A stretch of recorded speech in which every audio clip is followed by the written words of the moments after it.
والمرسلين وعلى آله وصحبه أجمعين.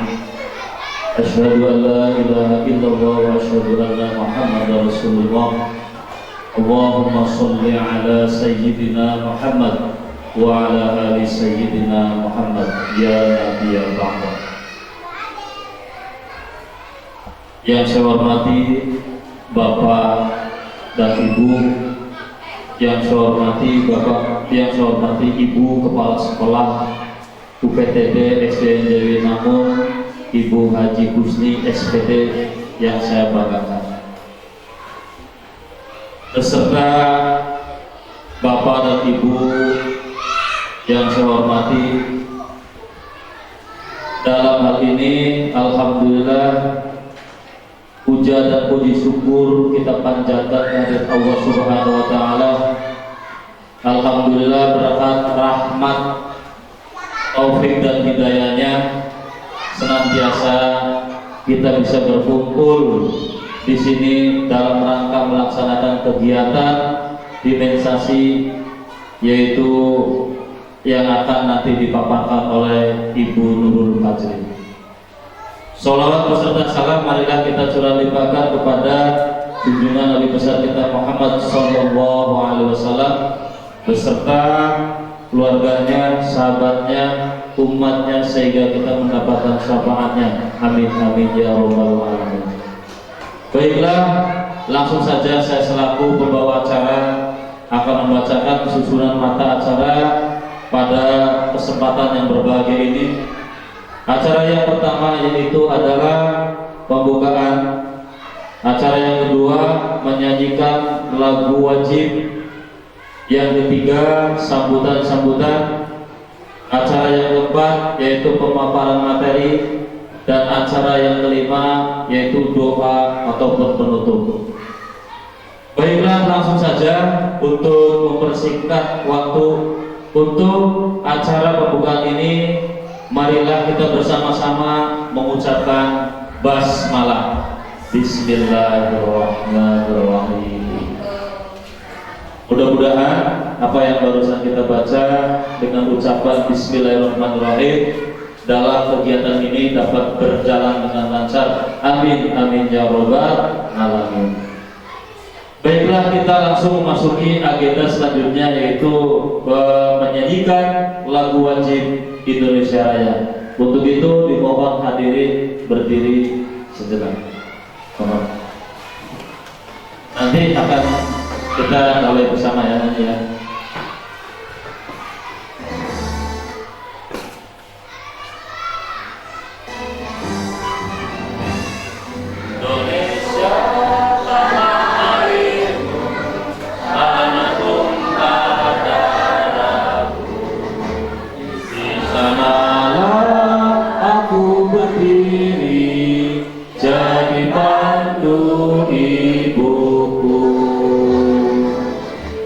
Indonesia kebangsaanku, bangsa dan tanah airku, marilah kita berseru, Indonesia bersatu.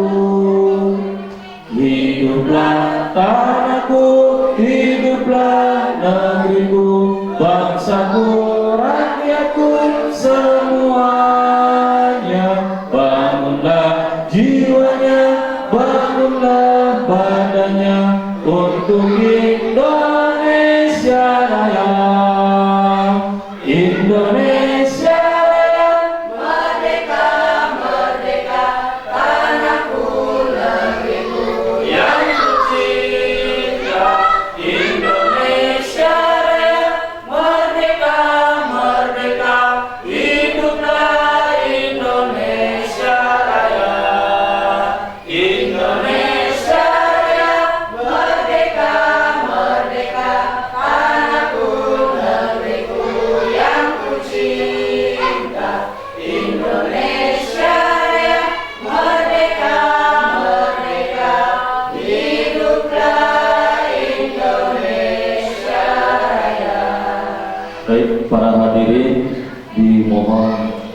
kembali.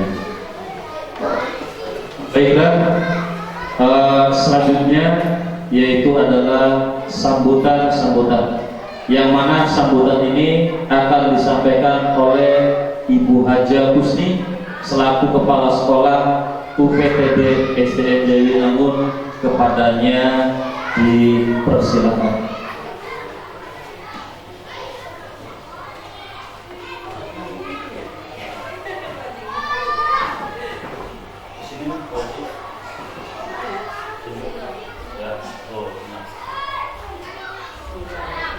Assalamualaikum warahmatullahi wabarakatuh.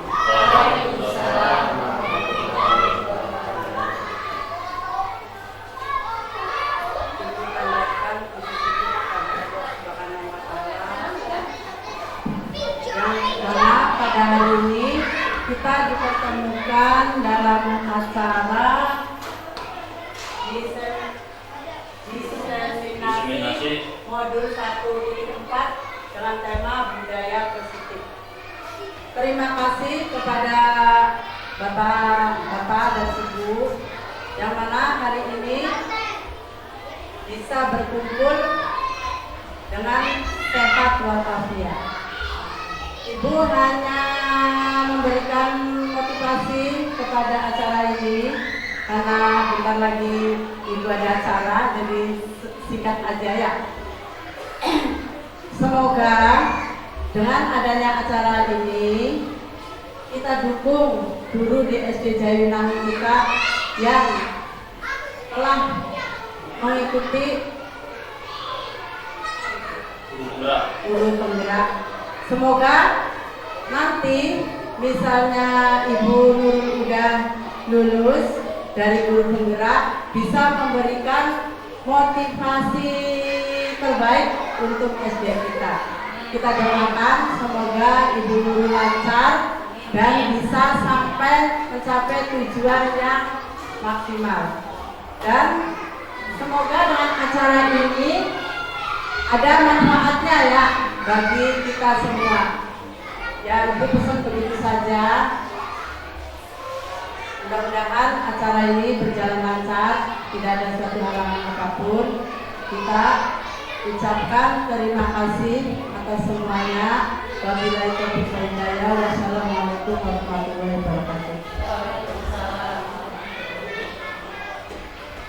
Waalaikumsalam warahmatullahi wabarakatuh. Terima kasih atas sambutan dari Ibu Haja Kusni selaku Kepala Sekolah UPTD SDN Jayawinangun yang mana menyampaikan paparannya begitu padat dan begitu bermanfaat bagi kita semua.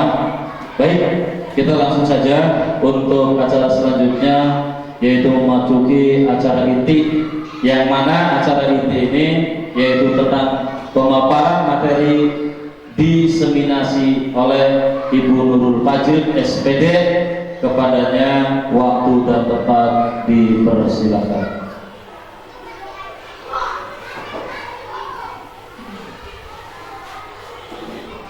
Baik, bismillahirrahmanirrahim. Assalamualaikum warahmatullahi wabarakatuh.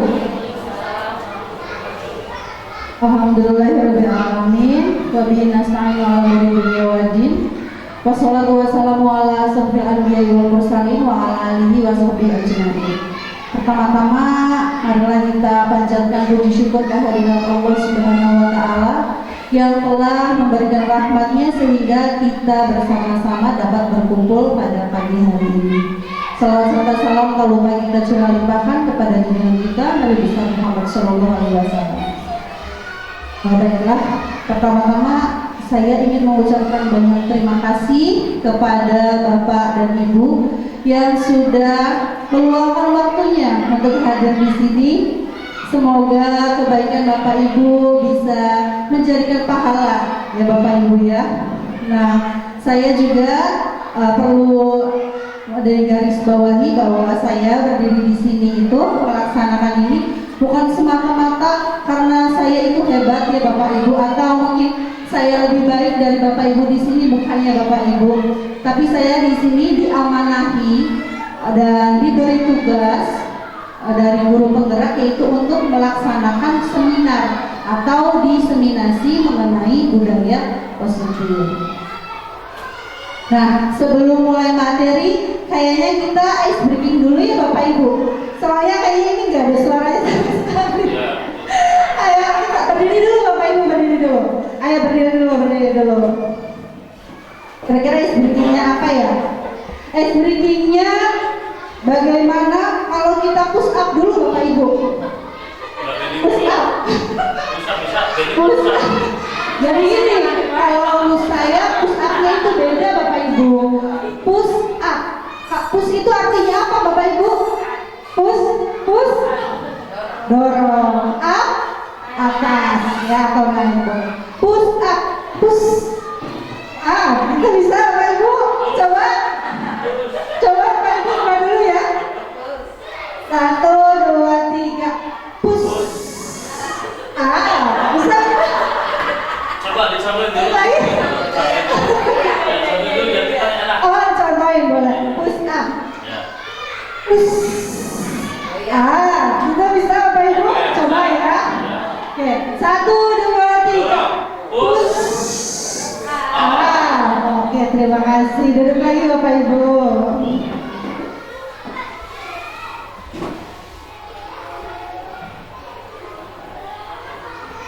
Nah, di sini saya akan menjelaskan konsep inti dari budaya positif. Yang pertama, perubahan paradigma belajar, disiplin positif, nilai-nilai kebajikan, kebutuhan dasar manusia, motivasi perilaku manusia, posisi kontrol guru, keyakinan kelas, dan segitiga restitusi.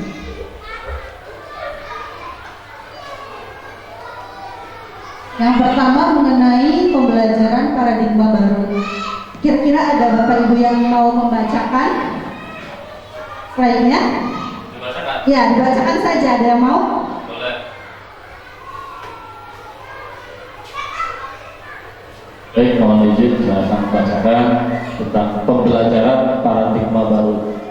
Pembelajaran paradigma baru merupakan pembelajaran yang dirancang berdasarkan prinsip pembelajaran berdiferensiasi, sehingga murid dapat belajar sesuai dengan kebutuhan berdasarkan tahap perkembangannya untuk mewujudkan profil pelajar Pancasila. Ya, terima kasih. Terima kasih Bapak Zainal, calon guru penggerak juga ya Bapak Zainal, insya Allah. Nah, jadi pembelajaran paradigma baru ini adalah pembelajaran yang melekat dengan kurikulum baru atau kurikulum merdeka. Pembelajarannya itu sesuai dengan kebutuhan murid. Jadi tidak harus sama. Kalau di Kurmer itu adil itu bukan berarti sama ya Bapak Ibu.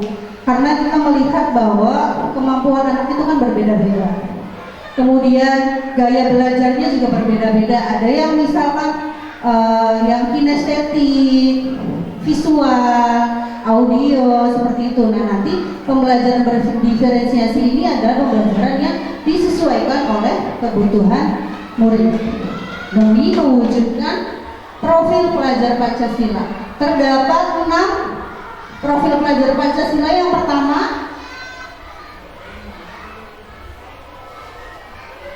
beriman, bertakwa kepada Tuhan Yang Maha Esa dan berakhlak mulia. Kemudian berkebinekaan global, bergotong royong, kreatif, bernalar kritis, mandiri. Berkebinekaan global itu kaitannya dengan budaya ya Bapak Ibu. Kemudian bergotong royong. Bergotong royongnya ini tidak hanya bukan dalam artian kerja bakti saja ya, tapi melakukan kolaborasi, kerjasama, misalkan murid dengan murid atau murid dengan guru, seperti itu. Kemudian ada kreatif, kritis, mandiri. Masih ingat tidak lagunya Bapak Ibu profil pelajar Pancasila? Bahaji ya, bahajinya tidak ada.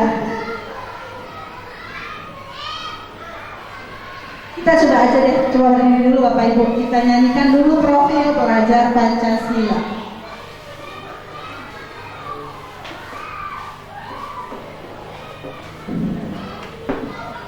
Profil pelajar Pancasila. beriman dan bertakwa Tuhan yang Esa, akhlak mulia, berkebinekaan global, gotong royong mandiri, kreatif dan bernalar kritis, profil belajar Pancasila, beriman dan bertakwa pada Tuhan yang Esa, dan berakhlak mulia, berkebinekaan global, gotong royong mandiri, kreatif dan bernalar kritis. Baik, terima kasih Bapak Ibu. Selanjutnya adalah miskonsepsi tentang teori kontrol. Oh iya Bapak Ibu, maka barangkali mau sambil minum atau makan boleh ya? Boleh Bapak Ibu. Miskonsepsi tentang teori kontrol. Nah, yang pertama itu adalah ilusi guru kontrol murid. Kita percaya atau kita merasa bahwa terkadang kita itu bisa mengontrol murid Bapak Ibu, tapi padahal kenyataannya tidak. Murid itu tidak bisa kita kontrol ya. Contohnya, misalkan kita menggenggam tangan kita. Saya mau menggenggam tangan saya, kemudian diminta sama orang lain untuk membukanya, membuka genggaman ini. Kalau misalkan saya bilang saya tidak mau, ya saya tidak akan membukanya. Kecuali kalau misalkan ada orang yang menyuruh saya membukanya lalu saya menuruti, berarti itu bisa dibuka. Jadi kontrolnya itu ada di dalam diri. Tidak bisa. Guru itu tidak bisa mengontrol murid. Yang ada, murid itu mengizinkan dirinya untuk dikontrol. Ya, mengizinkan. Kalau misalkan muridnya tidak mau dikontrol, maka tidak bisa. Seperti itu. Itu ilusi. Kemudian ilusi bahwa semua penguatan positif, efektif dan bermanfaat. Dulu sebelum saya mengikuti guru penggerak ini, saya berpikir bahwa penghargaan atau reward itu adalah sesuatu hal yang baik untuk anak. Tapi ternyata tidak. Bagaimana dan kenapa? Karena penghargaan itu bisa membuat anak itu menjadi, maaf ya, sesama anak itu bisa saling iri loh. Dengan kita memberikan reward kepada anak yang lain, kemudian anak yang lain juga ada yang iri. Nah, itu juga bisa merusak hubungan antar siswa. Kemudian jadi siswanya itu hanya menginginkan sesuatu karena ada penghargaan, bukan murni dari dalam dirinya sendiri atau murni dari motivasi dirinya sendiri. Tapi itu tidak, hanya karena ada sesuatu seperti itu. Jadi semua penghargaan itu tidak semuanya baik Bapak Ibu ya. Kemudian ilusi bahwa kritik dan membuat rasa bersalah mampu menguatkan karakter. Kadang kita sebagai guru itu merasa bahwa ketika murid merasa bersalah itu hal yang baik, tapi ternyata tidak, karena itu membuat siswa itu merasa gagal. Kadang kita merasa bahwa biar kamu bisa introspeksi diri, bla bla bla, sebenarnya itu tidak hal yang tidak baik ya, kurang baik untuk siswa. Kemudian ilusi bahwa orang dewasa berhak memaksa. Itu juga sama miskonsepsi atau kesalahan, karena kita sebagai orang dewasa tidak berhak memaksa anak. Anak juga tadi balik lagi, anak juga punya kontrolnya sendiri, ya, punya kontrolnya sendiri. Jadi kita tidak bisa untuk memaksa. Sekarang kita masuk ke disiplin positif. Apa itu disiplin? Bapak Ibu kira-kira apa ya yang dimaksud dengan disiplin? Ada yang tahu disiplin? Biasanya disiplin itu orang kaitannya dengan apa sih? Nah, dengan peraturan. Biasanya disiplin itu erat kaitannya dengan peraturan. Coba kita lihat apa yang disebut disiplin positif.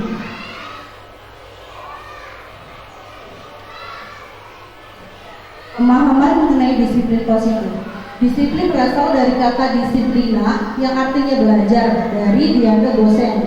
Disiplin mengacu pada rasa tanggung jawab terhadap apa yang dilakukan berdasarkan nilai-nilai yang diyakini untuk mencapai tujuan.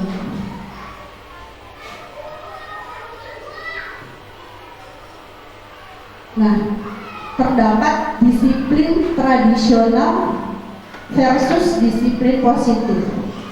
Kalau disiplin tradisional itu penerapan disiplin zaman dulu, atau pendekatan tradisional terhadap disiplin di sekolah seringkali melibatkan hukuman fisik, hukuman lisan, atau hukuman seperti detensi dan penanggungan.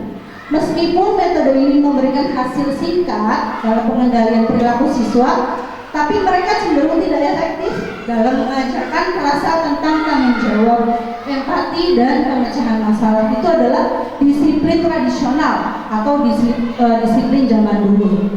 Nah, sekarang disiplin positif adalah pendekatan yang lebih berfokus pada pembelajaran. Tujuannya membantu siswa memahami konsekuensi dari tindakan-tindakan mereka, membangun hubungan sehat antara guru dan siswa, dan mengajarkan keterampilan sosial. Jadi terdapat perbedaan disiplin tradisional dengan disiplin positif. Kalau disiplin tradisional itu biasanya membuat hubungan guru dengan murid tidak baik ya Bapak Ibu, karena adanya hukuman, entah itu psikis atau fisik dan sebagainya. Tapi kalau disiplin positif ini adalah kebalikannya, membangun hubungan yang sehat antara guru dan siswa, seperti itu.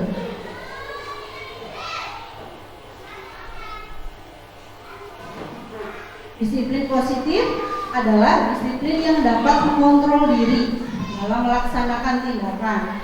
Kemudian disiplin yang mengajarkan anak bertanggung jawab dan menumbuhkan kesadaran diri.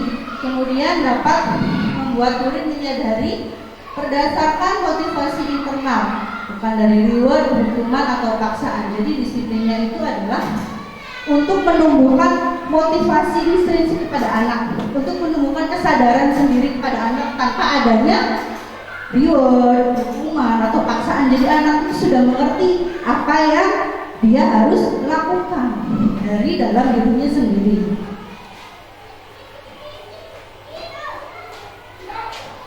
Selanjutnya ada nilai-nilai kebajikan universal.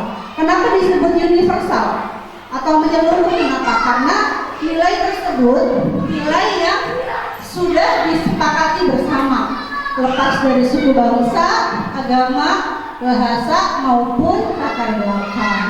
Di sini ada contoh nilai kebajikan instansi. Yang pertama tadi ada profil pelajar Pancasila, kemudian ada PYP, dan ada keterampilan hidup. Ini adalah nilai-nilai yang sudah disepakati. Nilai-nilai yang sudah disepakati lepas dari suku bangsa, agama, maupun latar belakangnya. Terdapat 3 bentuk disiplin. Yang pertama itu ada hukuman, yang kedua konsekuensi, dan yang ketiga restitusi. Kalau hukuman itu biasanya sifatnya itu secara tiba-tiba Bapak Ibu, atau tidak direncanakan dan tidak disepakati sebelumnya. Contohnya misalkan ada murid yang terlambat, kamu lari lapangan misalkan 2 kali. Nah seperti itu. Jadi sebelumnya tidak ada kesepakatan antara murid dengan guru. Kemudian bersifat satu arah. Jadi perintahnya itu hanya dari guru saja, tanpa menyetujui gitu muridnya, tanpa ada persetujuan dari muridnya. Jadi hanya dari gurunya saja. Kemudian sifatnya itu, hukumannya itu bentuknya fisik, kayak seperti tadi lari, itu hukumannya fisik dan psikis. Kalau psikis itu lebih ke jiwa ya Bapak Ibu. Misalkan membuat siswa malu, kan ada maju ke depan berdiri. Nah itu kan berarti sifatnya adalah psikis. Itu disebut dengan hukuman. Kemudian konsekuensi. Nah, kalau konsekuensi itu sebelumnya sudah terencana dan sudah disepakati, tapi tetap guru yang membuat peraturan. Jadi tidak membuat peraturan bersama murid, tetapi hanya gurunya saja yang membuat peraturan. Kemudian restitusi. Nah, kalau restitusi itu siswa belajar dari kesalahan. Kemudian mencari solusi bersama-sama dengan murid dan dibuat dan disepakati bersama. Jadi kalau restitusi ini kerjasama antara murid dengan guru, tidak seperti hukuman yang dari guru saja atau konsekuensi juga sama dari guru saja. Tetapi kalau restitusi itu berdua, murid dengan guru. Nah, sekarang kita main tebak-tebakan. Menurut Bapak Ibu, yang ada di sini itu hukuman atau konsekuensi? Coba kita lihat yang pertama. Lari mengelilingi lapangan basket 2 kali karena terlambat hadir di sekolah. Kira-kira hukuman atau konsekuensi? Hukuman. Kita lihat. Hukuman ya. Yang kedua, menggantikan kertas tugas teman yang dicoret-coret. Kira-kira hukuman atau konsekuensi? Konsekuensi. Kita lihat ya. Nah, konsekuensi. Yang ketiga, murid diminta push up 15 kali karena tidak menggunakan masker sekolah. Kira-kira? Yang keempat, membersihkan coretan yang dibuatnya di meja tulis.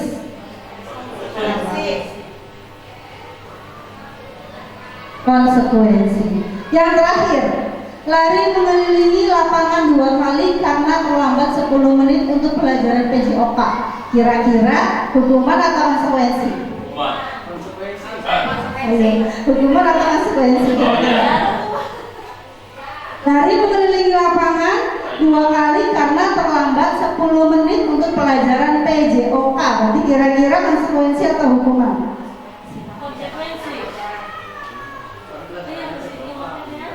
Konsekuensi. Karena pelajaran sesuai dengan pelajarannya ya Bapak Ibu PJOK. Dan biasanya di pelajaran PJOK juga ada pemanasan, lari atau seperti yang lain gitu. Nah, kalau selagi konsekuensinya itu masih nyambung, kayak seperti ini, lari untuk pelajaran PJOK itu tidak apa-apa ya Bapak Ibu. Itu disebut konsekuensi. Berarti Bapak Ibu sudah paham ya mengenai perbedaan antara hukuman dan konsekuensi.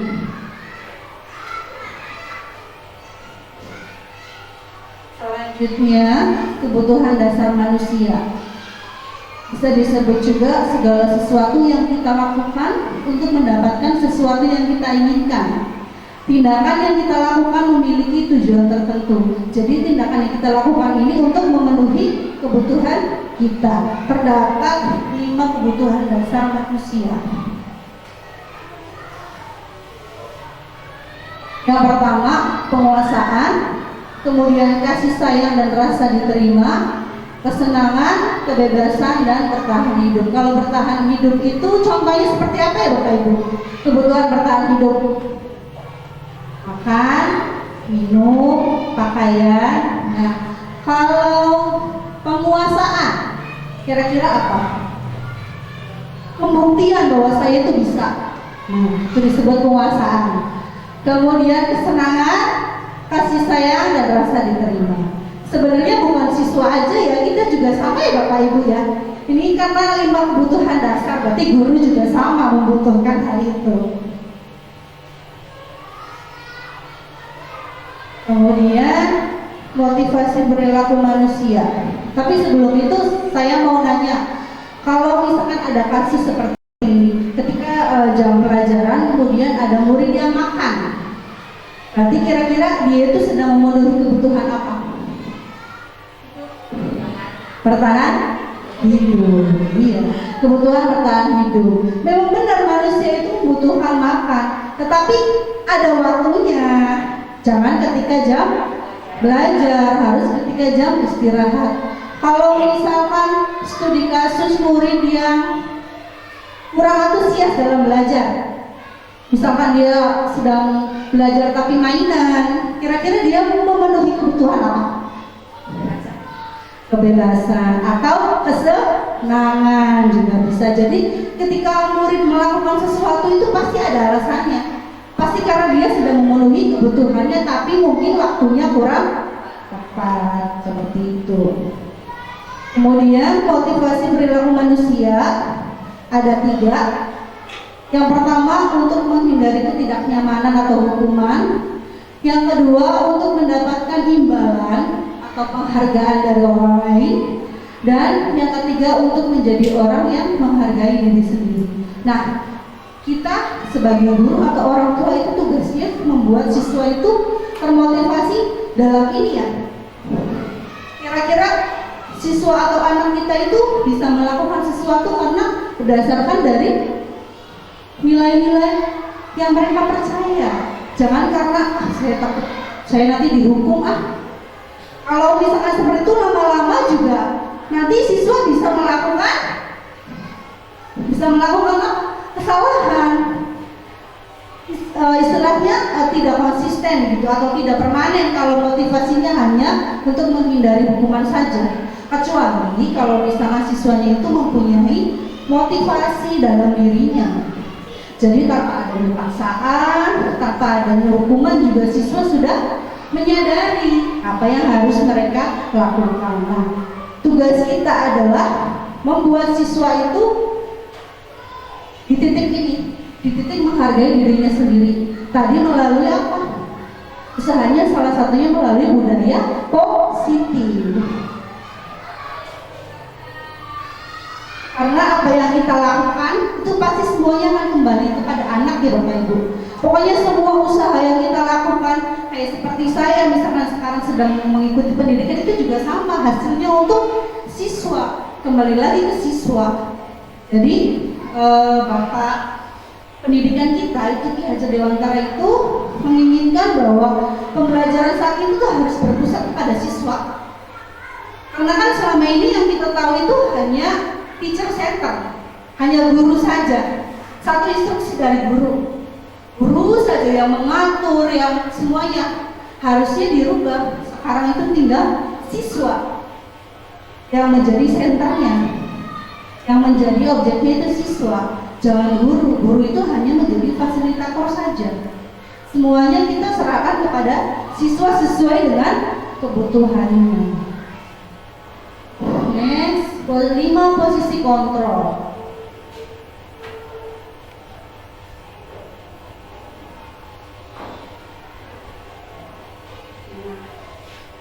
Lima posisi kontrol guru di sekolah. Yang pertama adalah penghukum atau membentak, menyindir, menghardik, hukuman fisik atau psikis. Jadi ada 5, ada penghukum, guru sebagai penghukum, guru sebagai pembuat rasa bersalah, kemudian guru sebagai teman, guru sebagai pemantau, dan guru sebagai manajer. Jadi ada tingkatannya. Dalam posisi mengontrol anak itu ada tingkatannya. Pertama penghukum. Penghukum itu biasanya kita sering membentak anak, menghardik, melakukan hukuman fisik atau psikis. Nah, itu disebut guru penghukum. Kemudian yang kedua, pembuat rasa bersalah atau menyalahkan murid dengan nada tenang, tapi murid akan merasa gagal seperti yang tadi. Kita membuat murid itu seakan-akan murid itu bersalah. Saya tuh misalnya ibu kecewa sekali sama kamu, bla bla bla bla, itu kan berarti kan membuat anak menjadi bersalah. Nah, itu sebenarnya efeknya tidak bagus untuk psikis anaknya, karena anaknya itu akan merasa gagal dan akan merasa sedih seperti itu. Kemudian yang ketiga, posisi kontrol teman. Jadi gurunya itu seakan-akan menganggap muridnya itu seperti teman. Misalkan memerintah itu dengan candaan, kemudian membuat murid bergantung pada orang lain. Maksudnya orang lain itu bergantung kepada guru tersebut ya. Jadi murid itu karena merasa gurunya itu seperti teman, jadi bergantung dengan guru tersebut. Kalau misalkan ada guru lain yang mungkin memerintah nanti malah mereka tidak suka. Nah itu efek buruknya dari guru yang sebagai teman. Kemudian kalau kita guru itu kontrolnya sebagai teman, maka siswa itu tidak akan menghormati kita, tidak ada takutnya dengan kita, karena kita ini tidak ada wibawanya, karena menganggap mereka itu teman. Beneran, kalau Ibu Kinsi masa disewa tanah beneran, kan gitu kan jadinya kan, pasti kan anak kan jadinya seperti itu. Terus bagaimana kita sih melakukan kesalahan bener, kalau ibu dulu masih disewa tanah, kan gitu. Anak tuh ada kan yang seperti itu, nah efeknya itu kurang bagus untuk anaknya.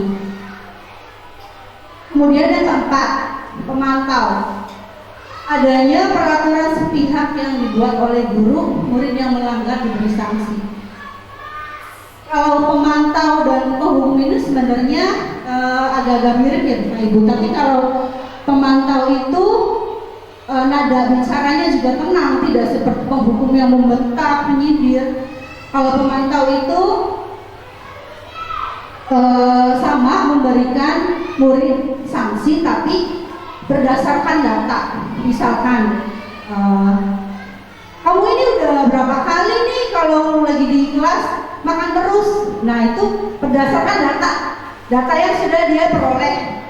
Jadi si anak itu si guru ini sudah menghitung, oh anak ini tuh udah berapa kali seperti ini, berapa kali seperti itu. Nah itu disebut pemantau. Kemudian yang terakhir, posisi kontrol manajer. Menuntun murid memecahkan masalahnya secara mandiri dengan mengajukan pertanyaan bermakna. Nah ini adalah posisi kontrol yang paling ideal untuk seorang guru, posisi kontrol manajer. Jadi si gurunya ini tidak langsung menghukum siswa, tapi menanyakan terlebih dahulu, mengajukan pertanyaan-pertanyaan. Misalkan contohnya, kenapa kamu melakukan hal tersebut, solusinya bagaimana. Nah itu disebut kontrol manajer. Jadi membuat anak itu mencari solusi dari permasalahannya sendiri. Itu kan lebih baik ya, daripada kita menghukum siswa. Itu belum tentu efektif, belum tentu nanti kedepannya siswa itu akan melakukan lagi. Tapi kalau manajer, karena kita menanyakan masalahnya, lalu alasannya kenapa, nah itu kan bisa jadi nanti murid itu berpikir sendiri dan mencari solusi untuk masalah tersebut agar tidak terulang lagi.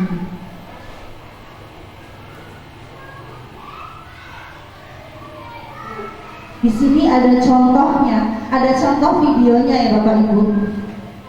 Kita simak dulu.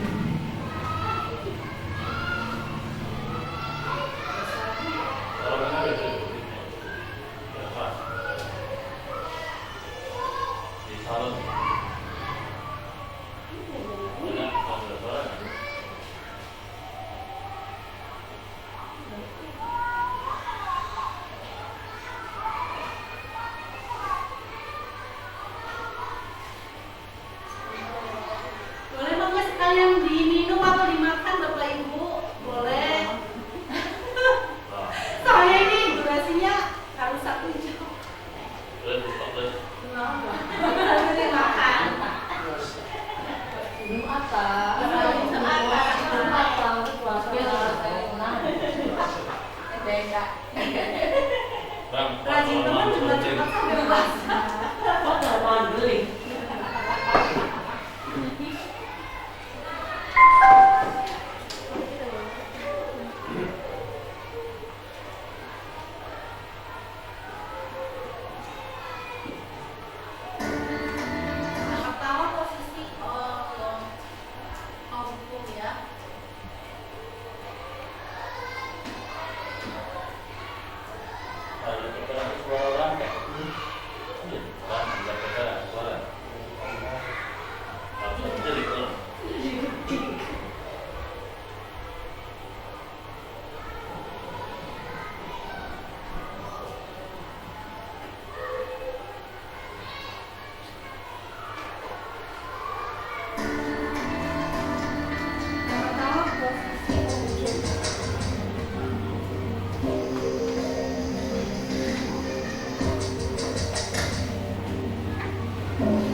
Kenapa saya harus keliling lapangan basket, Bu? Kenapa? Kamu melawan ibu? Berani-beraninya jawab. Sudah terlambat, masih berani jawab pula. Sekarang, keliling lapangan basket 5 kali sekalian, biar kapok. Cepat, pergi sana ke lapangan basket. Nah, itu tadi adalah contoh kontrol dari guru menghukum. Kemudian yang kedua, posisi membuat rasa bersalah.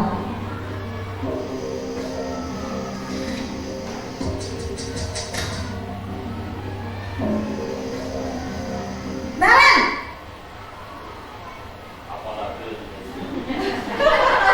Selamat pagi, Bu. Naren, kamu kenapa terlambat lagi? Berbeda ya caranya ya, dengan yang pertama. Kamu senang ya bikin ibu susah ya?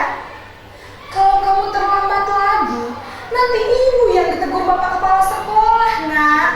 Disangka ibu tidak bisa membina kamu. Duh, gimana ini? Maaf, Bu. Duh, Gusti Naren. Kamu suka ya kalau ibu ditegur bapak kepala sekolah? Terus, sekarang ibu harus tulis apa ini di buku absen? Ini kamu sudah sering terlambat loh. Ibu harus apa coba? Maaf, Bu. Maaf sekali. Ya sudah, lain kali jangan bikin ibu susah lagi ya nak ya. Ibu tidak akan kuat lagi kalau kamu begini terus. Bisa jantungan kalau ibu tegur bapak kepala sekolah. Sana cepat ke kelas. Maaf ya, Bu. Maaf sekali. Itu tadi contoh membuat rasa bersalah. Sekarang yang ketiga, posisi teman.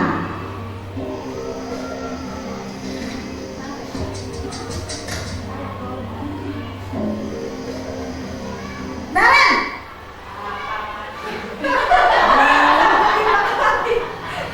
Selamat pagi, Bu. Wah, sudah jam berapa ini nak? Dari cara bicaranya sudah berbeda lagi ya kontrol Iya, teman Bu. ini. Habis ibu saya lupa bangunkan saya, Bu. Kamu malah menyalahkan ibu kamu. Kamu bukannya anak yang larinya paling kencang.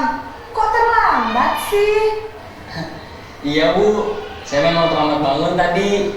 Jadi, biarpun saya lari kencang, tetap gak kekejar, Bu. Ya sudah sana. Nanti lain kali larinya lebih kencang lagi ya. Biar gak terlambat lagi. Bikin seneng ibu. Demi ibu. Bisa kan? Bisa lah, Bu. Ya sudah sana masuk kelas. Ibu beresin urusan absen kamu. Kamu ini ada-ada saja. Itu posisi kontrol teman. Sekarang pemantau atau monitor.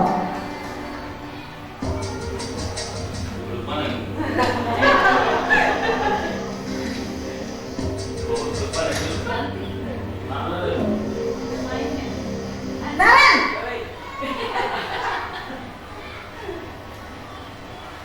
Selamat pagi, Bu. Naren, apa peraturan sekolah kita tentang jam berapa kita harus masuk sekolah, nak? Kita harus di sekolah jam 7, Bu. Iya betul, sekarang sudah jam 7.20. Naren sudah tahu konsekuensinya jika terlambat hadir. Paham, Bu. Saya harus tinggal kelas pas jam istirahat selama 20 menit. Iya benar, konsekuensinya demikian. Jadi nanti jam 9.30 pas istirahat, kamu harus tinggal di kelas, kerjakan tugas tambahan untuk ketertinggalan kamu, ya? Baik, Bu.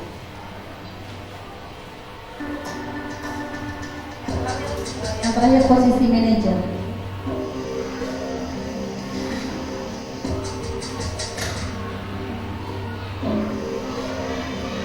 Naren!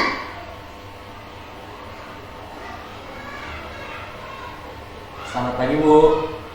Selamat pagi, Naren. Maaf, Bu. Saya terlambat. Iya, sekolah masuknya jam 7, sekarang sudah jam 7.20. Jadi sekarang bagaimana ini, Naren? Maaf, Bu. Saya lupa setel alarm saya semalam. Baiklah, menurut kamu, keyakinan sekolah yang mana yang perlu kamu tingkatkan? Menghargai diri sendiri dan orang lain mungkin ya, Bu. Setuju. Jadi, apakah Naren meyakini prinsip saling menghormati tersebut? Iya, Bu. Saya meyakininya. Apakah Naren bersedia memperbaiki masalah keterlambatan ini? Bersedia, Bu. Bagaimana kamu akan perbaiki masalah keterlambatan ini? Saya akan coba untuk tidak lupa menyetel alarm saya, Bu. Baik, kalau Naren lupa menyetel alarm di rumah, ada orang yang kira-kira bisa bantu mengingatkan tidak? Ada, Bu. Kakak saya, Kak Emma. Ada lagi selain Kak Emma? Selain Kak Emma, ada ibu saya. Baik, jadi yang mengingatkan Naren adalah Kak Emma dan ibu kamu ya? Kira-kira akan mulai setel alarm kapan nih Naren? Setelah pulang sekolah, akan segera saya lakukan. Baik, jadi Naren akan setel alarm untuk bangun besok pagi dan akan diingatkan oleh kakak dan ibunda Naren ya. Ada lagi yang mungkin perlu dilakukan Naren agar tidak terlambat bangun lagi? Tidak ada, Bu. Baik Naren, terima kasih untuk kerjasama kamu. Sekarang kamu perlu kembali ke kelas untuk belajar. Baik, Bu. Terima kasih. Nah, video tadi itu adalah 5 posisi kontrol dari guru. Sudah memahami ya Bapak Ibu ya? Dari mulai gaya bicaranya itu sudah berbeda antara penghukum, kemudian pembuat rasa bersalah, teman itu berbeda dari cara berbicaranya, kemudian solusinya juga berbeda. Tadi yang terakhir itu adalah sebagai manajer, tadi gurunya menanyakan apa yang harus kamu lakukan untuk menghadapi ini. Nah itu, jadi diharapkan guru itu mulai sekarang itu menjadi manajer untuk siswa. Jadi ketika ada siswa bermasalah jangan langsung diputus, kamu harus melaksanakan ini, tidak. Tapi ditanyakan dulu alasannya kenapa melakukan hal tersebut. Kemudian solusinya bagaimana. Nah itu adalah kontrol manajer. Saya juga sedang berusaha untuk menjadi seperti itu ya Bapak Ibu, karena memang susah untuk menjadi kontrol guru yang seperti itu.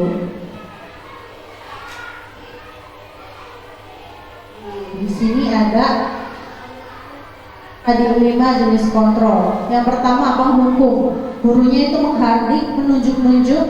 Kalau pembuat rasa bersalah, berceramah dan mengatakan seharusnya, kemudian ibu kecewa. Kalau teman membuatkan alasan atau melindungi. Jadi guru itu melindungi siswanya. Kemudian pemantau. Pemantau itu menghitung, tadi menghitung dan mengukur. Kemudian manajer yang tadi mengajukan pertanyaan-pertanyaan. Ini perkataan dari gurunya yang menghukum. Contohnya itu, kalau kamu tidak melakukannya awas ya, rasakan. Terus ini yang membuat rasa bersalah. Seharusnya kamu tahu, ibu lelah sekali, ibu stres. Nah itu perkataan dari kontrol pembuat rasa bersalah. Kemudian kontrol teman. Ayolah lakukan demi ibu. Terus kamu nggak mau sih? Nah itu tuh perkataan-perkataan dari kontrol guru sebagai teman. Yang pemantau tadi menanyakan apa peraturannya. Kemudian manajer, apa yang kita yakini, apa yang bisa kamu kerjakan. Lalu hasilnya, hasil siswanya atau output siswanya. Yang pertama dari kontrol penghukum itu adalah siswanya itu memberontak atau berbohong. Kadang berbohong juga untuk menutupi kesalahannya. Kemudian membuat rasa bersalah juga sama, menyembunyikan, menyangkal, berbohong. Kalau teman, tadi ketergantungan terhadap salah satu guru saja. Kemudian pemantau, menyesuaikan diri. Jadi kalau ada guru itu aja, kita pura-pura ini siswanya. Nah itu karena akibat dari pemantau. Jadi kalau nggak ada guru ya udah ribut lagi. Kalau ada guru baru diam. Nah itu pemantau.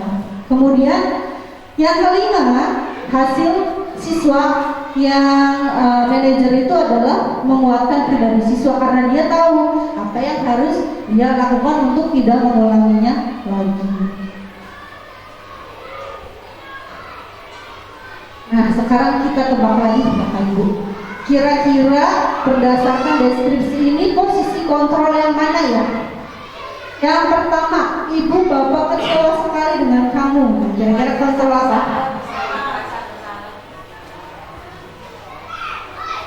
Membuat rasa bersalah. Yang kedua, ayo lakukan demi ibu bapak ya. Jadi kontrol apa?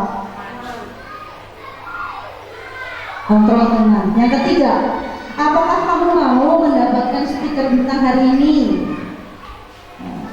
Kira-kira posisi apa? Tadi yang berdasarkan data, hitungan, kita lihat ya. Pemantau. Jadi yang guru yang sering memberikan reward juga itu disebut guru pemantau. Yang terakhir, bagaimana cara kamu bisa menyelesaikan masalah ini? Kira-kira kita lihat kontrol guru apa? Manajer. Alhamdulillah Bapak Ibu sudah memahami semua ya. Nah, selanjutnya, apa perbedaan peraturan kelas dan keyakinan kelas? Ada yang bisa menjawab Bapak Ibu?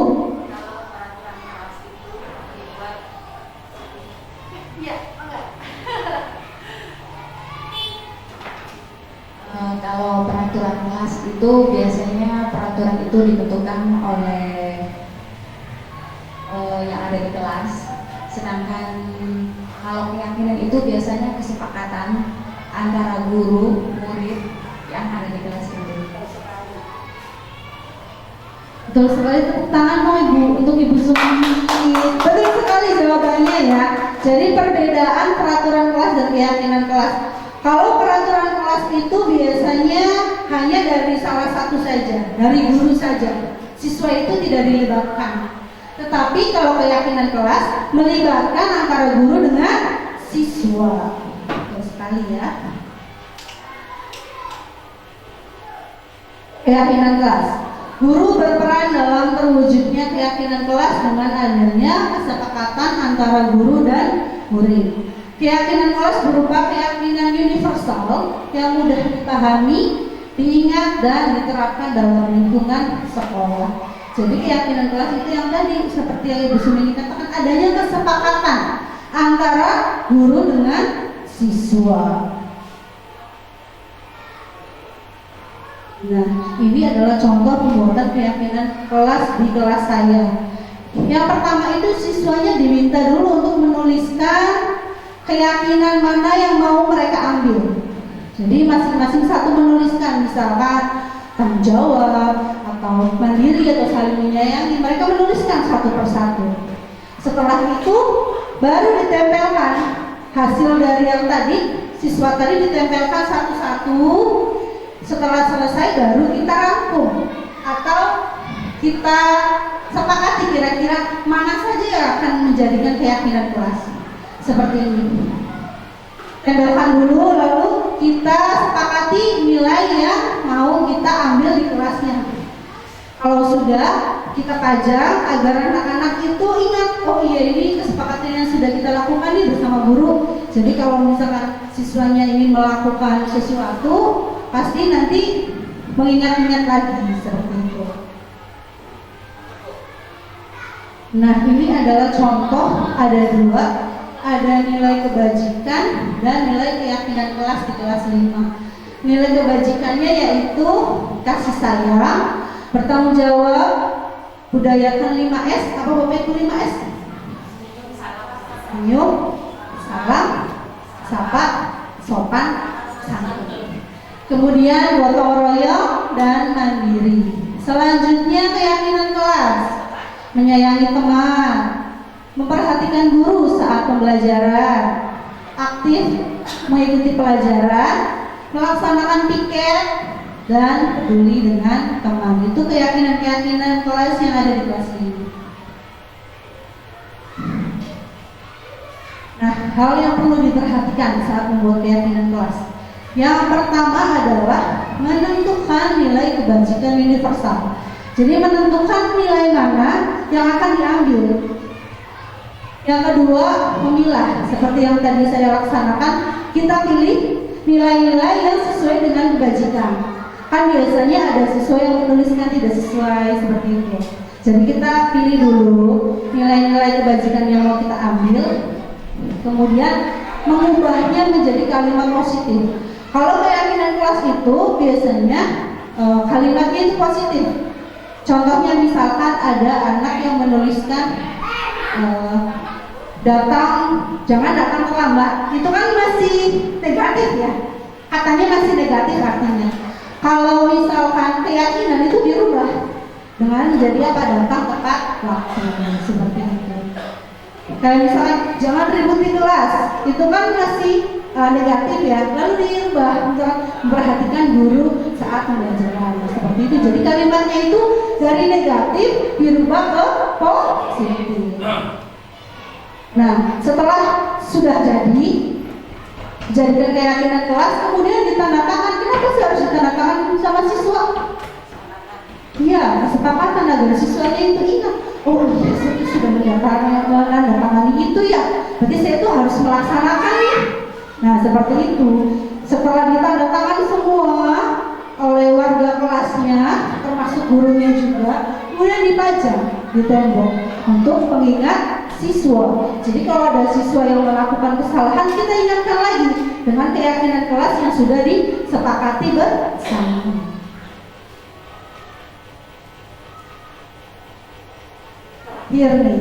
Terakhir itu adalah segitiga restitusi.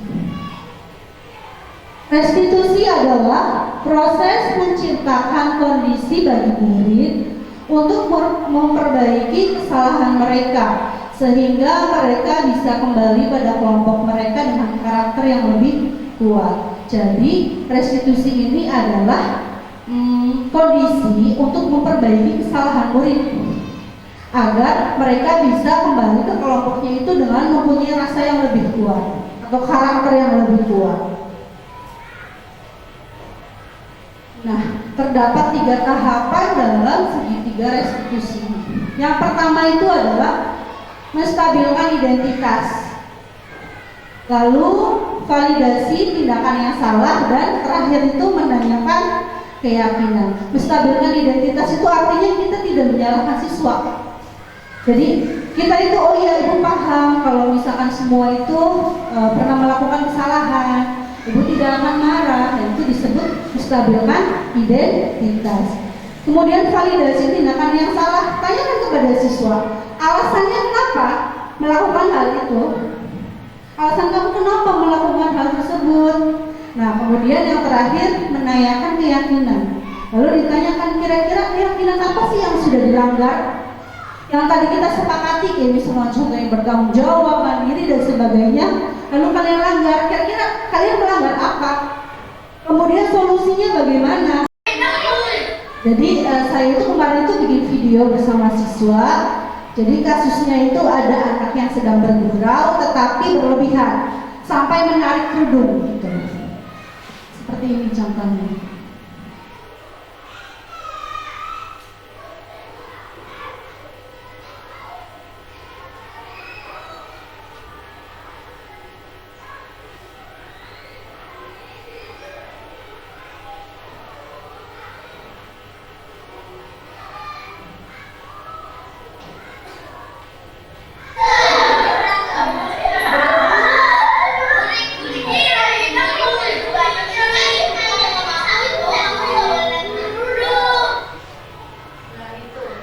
Tadi contohnya itu bergurau yang berlebihan. Kemudian saya melaksanakan segitiga restitusi untuk siswa tadi yang melakukan kesalahan.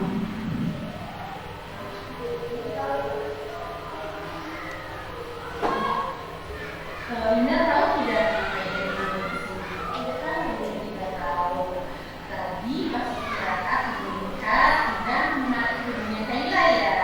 Iya bu.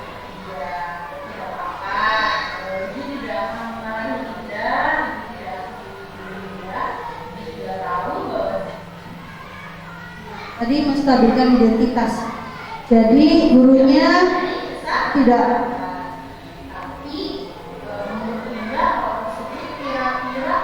Tadi yang menstabilkan identitas itu kan jadi jangan menyalahkan anak. Iya ibu paham bahwa setiap manusia pasti punya kesalahan. Jadi kita stabilkan dulu identitas siswanya. Jangan sampai siswa itu merasa down duluan. Ya, jadi jangan sampai merasa down duluan, kita stabilkan dulu identitasnya. Kemudian tadi, sekarang yang kedua, validasi tindakan yang salah.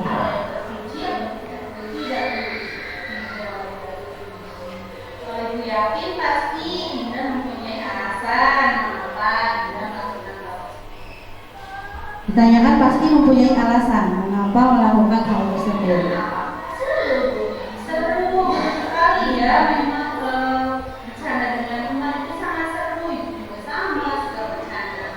Tapi yang perlu kita ketahui bahwa bercanda juga ada batasnya. Tadi ditanyakan alasannya kenapa menarik kerudung, karena seru Bu. Nah, memang iya seru, ibu juga sama loh suka bercanda, tapi ada batasnya. Ada batasnya. Jadi validasi tindakan yang salah, memberitahu tindakan yang salah kepada siswa.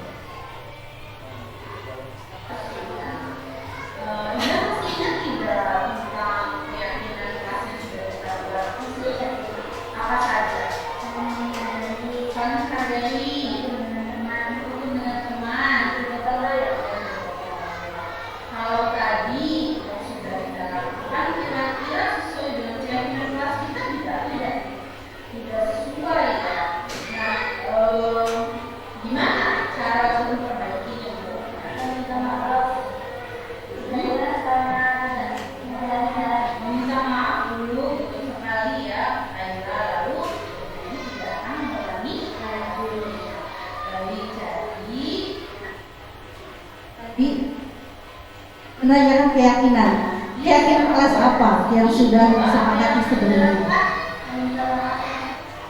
Terus kata muridnya, menyayangi teman Bu. Nah, menyayangi teman, menurut kamu itu tindakan yang tepat atau tidak? Tidak Bu, sesuai tidak dengan keyakinan kelas kita? Tidak Bu, tidak sesuai. Lalu menanyakan kira-kira solusi apa yang harus dilakukan setelah ini?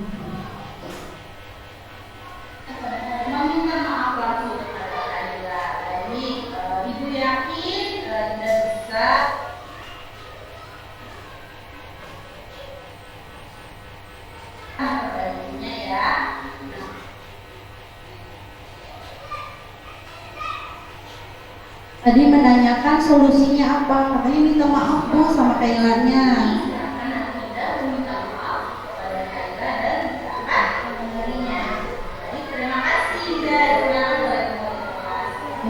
Itu adalah tahapan-tahapan dari segitiga restitusi. Yang pertama itu menstabilkan identitas, kemudian validasi tindakan yang salah, dan yang ketiga adalah menanyakan keyakinan. Tadi kan solusinya meminta maaf Bu. Apakah hanya meminta maaf saja? Tidak Bu, sama berjanji tidak akan mengulanginya lagi.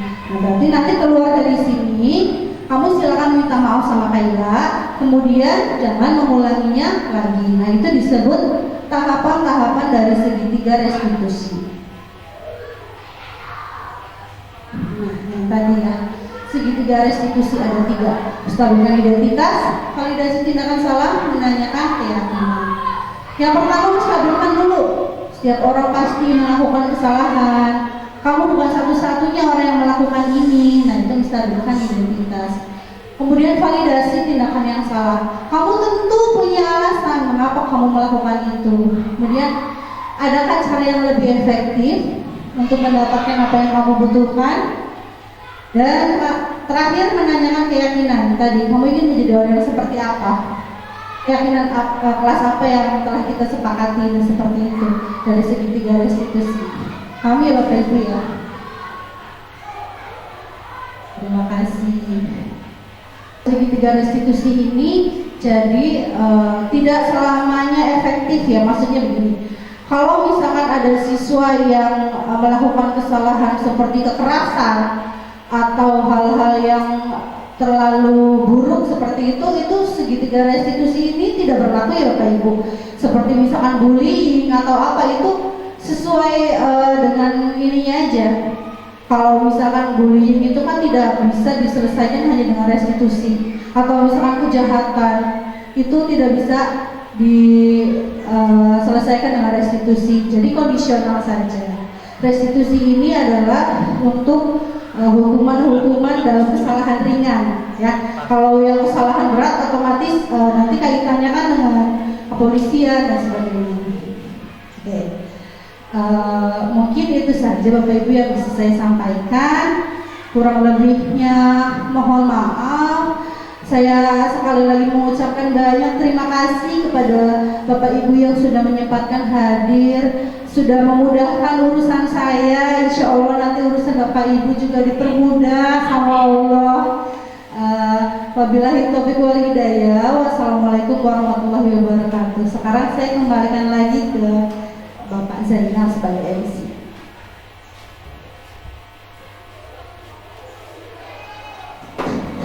Terima kasih. Itulah acara inti yang mana barusan disampaikan oleh Ibu Nurul Fajrin SPD, yaitu tentang pemaparan materi diseminasi ya, itu dalam modul 1.4 budaya positif, di mana di UPTD SD Winangun tahun pelajaran 2024-2025. Mudah-mudahan apa yang beliau sampaikan kepada kita, terutama yang ada di dalam kita yang di ruangan ini, ya bisa memahami satu tim komite yang ada di sini yang sudah dipanggil, mudah-mudahan mengerti apa yang disampaikan tentang pembelajaran ini dan bermanfaat bagi diri kita sendiri dan juga nanti sampaikan kepada anak-anak kita bagaimana cara mendidik yang terbaik. Baik, itu saja acara yang terakhir, yaitu acara doa, yang mana doa ini akan disampaikan oleh Bapak Salim SPDI. Kepadanya dipersilakan agar kegiatan ini barokah ya bagi kita semua dan bermanfaat. Maka dipersilakan Saudara.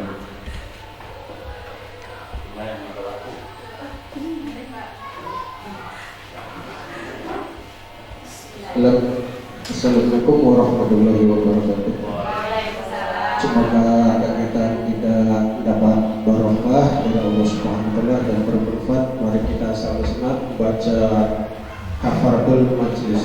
Subhanakallahumma wa bihamdika asyhadu an la ilaha illa anta astaghfiruka wa atubu ilaik. Assalamualaikum warahmatullahi wabarakatuh.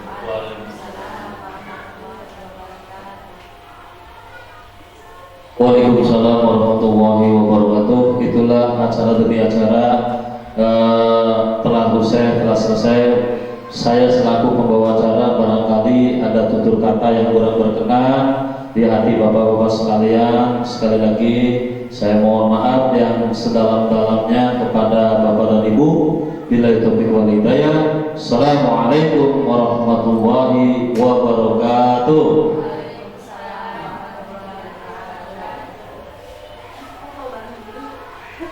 Maka foto barang dulu ini untuk dokumentasi. Bapak dan Ibu mohon berdiri di depan. Untuk Indonesia bersatu dalam perbedaan, terpegang tangan dan berlari, singkirkan egomu oh kawan, demi negeri ini. Jadilah generasi. Saya, Ibu Kusni, selaku Kepala Sekolah UPTD SDN Jaya Winangun, memberikan selamat kepada Ibu Nurul Fajrin karena sudah berhasil melaksanakan aksi nyata diseminasi budaya positif. Semoga diseminasi itu dapat bermanfaat bagi kita semua. Terima kasih. Wassalamualaikum warahmatullahi wabarakatuh. Assalamualaikum warahmatullahi wabarakatuh. Saya Zainal Abidin, guru kelas 6 UPTD SDN Jaya Winangun, dan sebagai rekan sejawat dari Ibu Nurul Fajrin, ingin memberikan tanggapan mengenai aksi nyata diseminasi budaya positif. Menurut saya, diseminasi yang dilakukan oleh Ibu Nurul Fajrin sudah baik dan penjelasannya sangat mendetail. Semoga diseminasi ini dapat bermanfaat khususnya bagi rekan sejawat. Terima kasih. Wassalamualaikum warahmatullahi wabarakatuh.